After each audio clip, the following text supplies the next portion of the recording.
governments are often in the West perceived as this overbearing or powerful entity.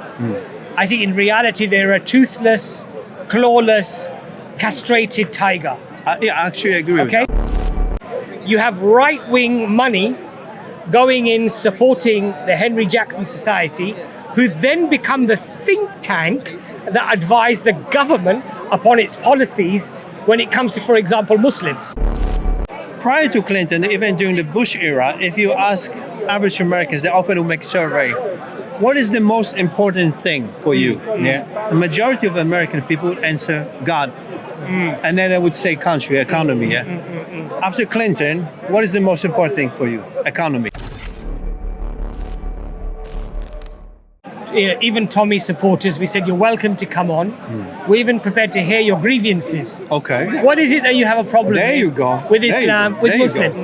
And we kept advertising, not one of them showed but up. that's intelligent approach. Do you see what I mean? That's intelligent approach. And we said, look, we're not going to be hostile. Yeah, exactly.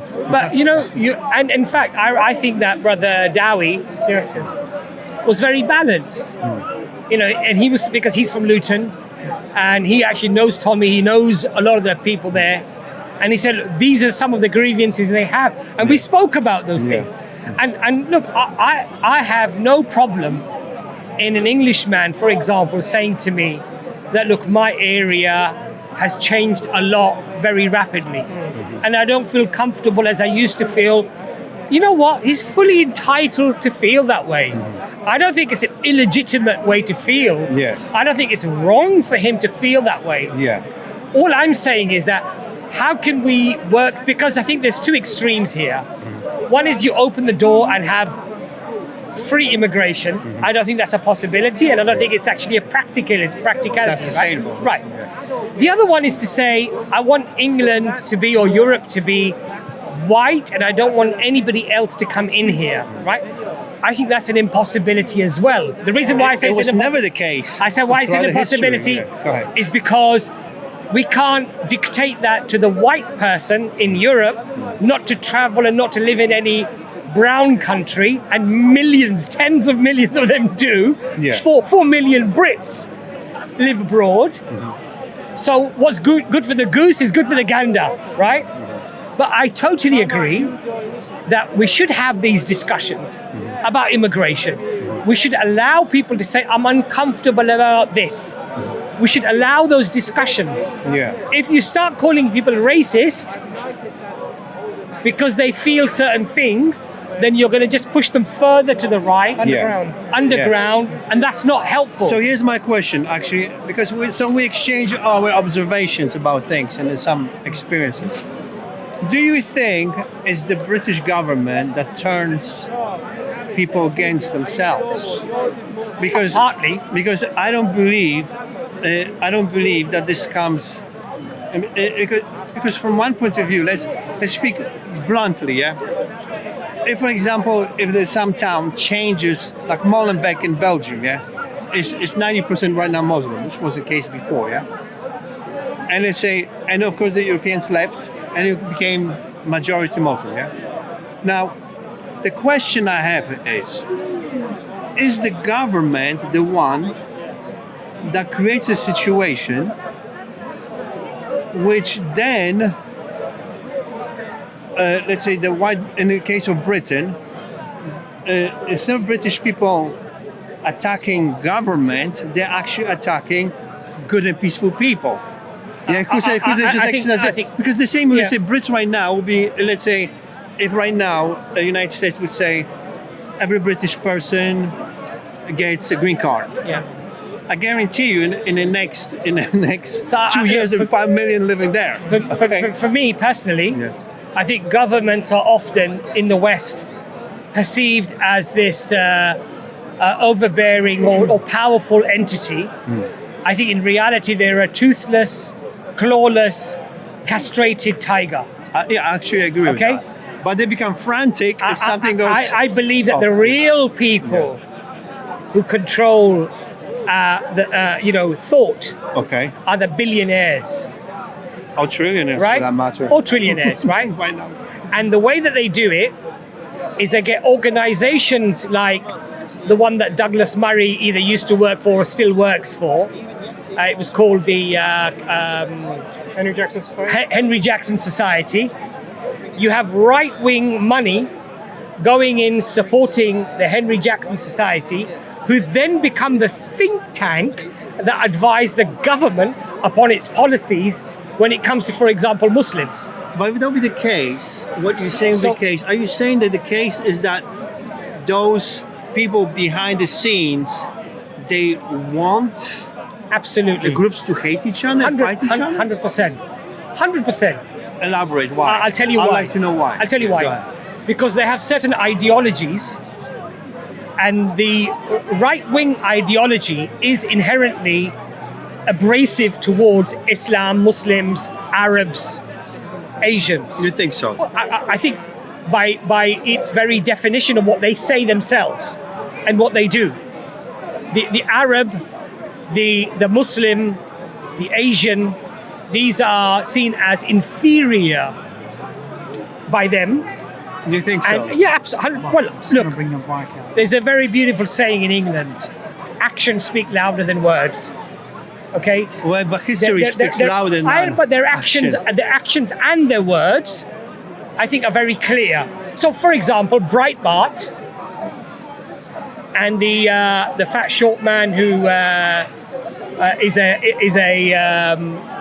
is one of the forefront, drivers, was Bannon. Bannon came to Europe with $100 million. Steve Bannon. Steve Bannon. Yeah. He met Le Pen. He met, the Polish, Prime Minister. He met so many right-wing Wilders, okay, and Boris Johnson before the Brexit, right? And so they funded fundamentally these groups who are openly anti-Islam, anti-Muslim, anti-immigration. But they're also anti-Israeli. Well, anti-Jewish. Well, Bannon's anti-Israeli. I don't think so, but you might correct me on that. But in any case, now these organizations, because look, let's be honest, most politicians with a silver spoon in their mouth, they don't know really the dynamics of what the people are about. They have to be told. And these organizations, heavily funded and influenced by hundreds of millions of dollars, and not only that, by the way, but the Israeli government themselves and the Zionist movements and AIPAC, and all these, organizations have been linked directly to far-right extremist organizations. The EDL, well, initially EDL, the English and Jewish Defense League. That was the original. The EDL. So I understand. What I'm trying to say to you is, when you don't have any morals, right? Yeah. And I come and give you 20 grand. Yeah. You go with the highest bidder, right? You go with the high, and so this is what we've seen now. These are the same people advising policy tanks, advising government on what, and Prevent was a direct cause of advisors from the Henry Jackson Society, and they told them that these Muslims are dangerous, that there is an underground, they want to take over, and they want to do this, and people like Michael Gove, who came up with the Trojan horse. What a comparison! This wooden horse with hidden, people who were there to kill you, and it was a gift. Yeah, I know. And it came into, and then what do? They escape, and they come from within, and they kill your people. This is what they named. I'd like to pause, go back to what you said earlier, if you don't mind. You said something important. People have no morals. So if people have no morals, you have to shape them this way. Yeah. You have to give a certain level of education, which demoralizes them. So when they grow, when you get new generations, you get this numb, perceptible to anything, no individuality, no free thinking. Yeah, because any person who has any sense of individuality has yearning for understanding and learning. But when you get, as you say, sheep, when you get sheeple, Yes, then it's easy to manipulate. But also you said something very important. And by the way, that comes from the states, which is correct. Which is, in my view, government should be always free from finances. I totally agree. Yeah, meaning no lobby, no lobby of any kind, I right? agree with that. Yeah, but that's not the case in America. Can I just mention? And that spills over here. So when Can I just mention a quick point on this? Actually, Yeah. it's very interesting. Actually, Yeah. at the time of the Prophet ﷺ, a man who was appointed by the state was sent to collect the zakat, the money that is due, Islamically, 2.5%, that goes to the state to run its affairs. For the poor people. For the poor people, yes. And the poor don't have to pay it, and people are not, the elderly don't have to pay it. But anyway, so he comes to the Prophet ﷺ, and he says, "These are the taxes the zakat that I've collected, and this is the gift that the people they gave to me." The Prophet ﷺ immediately called a sermon at the people to the mosque. He said, "This is haram. You take your salary. This gifting, this is not allowed in Islam." Why? For the very reason what you just said, the lobbying, So it was nipped in the bud. Today you're absolutely right. In America, Israel boasted, AIPAC, that we spent $100 million. No, sorry, $28 million. 28 But they million. had 100 million to spend. They had 100, but they spent $28 million, effectively bribing the senators to do what they're doing, the bidding of a foreign government, which is Israel. And guess how much money they received in relation to that, in terms of their funding from America? I think it was close to $1 billion or something. So for them, it's a fantastic transaction. They take $1 billion from you, and they just pump back 28 million or 24 million or whatever into your politicians, and they corrupt the whole system. Wallahi, I say to myself, how do you think you're the land of the free when you've been completely bought by a foreign government? Have you seen Noam Chomsky's Requiem for an American Dream? No, I haven't seen that. Well worth watching. What's it called? Noam Chomsky? Requiem Okay. for an American Dream. Okay. Interesting. And and he explains the relationship between politicians and politics and laws and the rich. Because if you look at all the people who make it into power, they're all rich. Yeah. There's no one who, particularly in America, but he's 100%. talking about America. And he says that it's a way of the control the legal system for the flow of funds. And really it's about concentrating the wealth amongst the rich.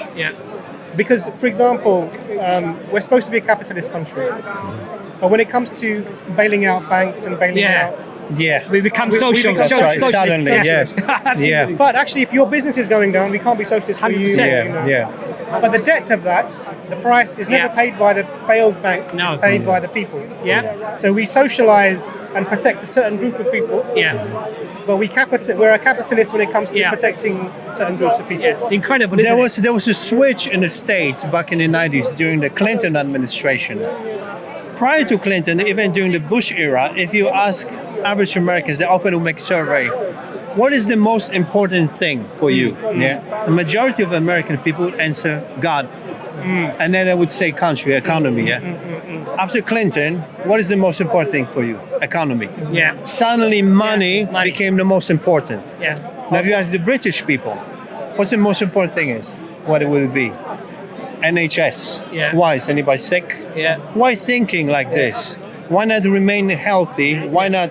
And that should be, in fact, put a pressure on society. Stay healthy. No, the most important is NHS. Well, he's a doctor, so So there you go. So you know what I'm talking about. Is it really NHS should be priority for society? So society is already that sick that we have to prioritize it? You know? Even the very thing of social cohesion and understanding there are many intelligent people of all religions, by the way, and races. Of course. Instead of finding the way of bridging Common and ground. not permitting that division that happened, especially the latest one, which I think is It's really regrettable. That's the quest for this society, not NHS. You know, don't drink, don't smoke.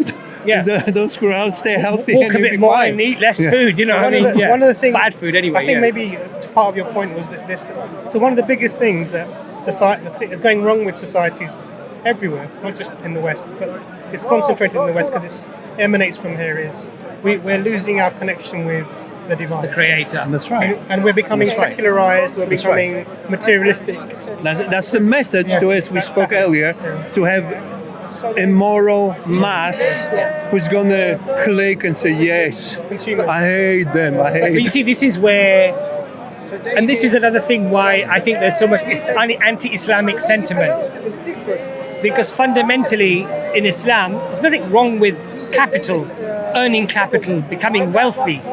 But the focus or the drive is not that. Family, children, an element of tradition where children are not just left to somebody else to look after and teach. Capitalism doesn't want this. No, of course. Capitalism wants your wife to work, you to work, and as soon as your kid is 16 or 18, he's got to be in a coffee shop as well while he's paying off his student loans. That's right. That's capitalism, right? Islam is saying no. Muslims are saying no. It's not the fundamental, most important thing of what defines you. And as the Prophet Muhammad ﷺ said, that the Arab is not superior to the non-Arab, or the white is not superior to the black, or the black is not superior to the white, but it is your taqwa, your connection to Allah subhanahu wa ta'ala, that differentiates the value of who you are between yourselves. None of us know what this is. Only God knows. Only Allah knows what this is, right? I don't know what's in your heart and your connection. I don't know this. Yeah. Same for him. Same for Now, we can't judge each capitalism other. hates that. Yes.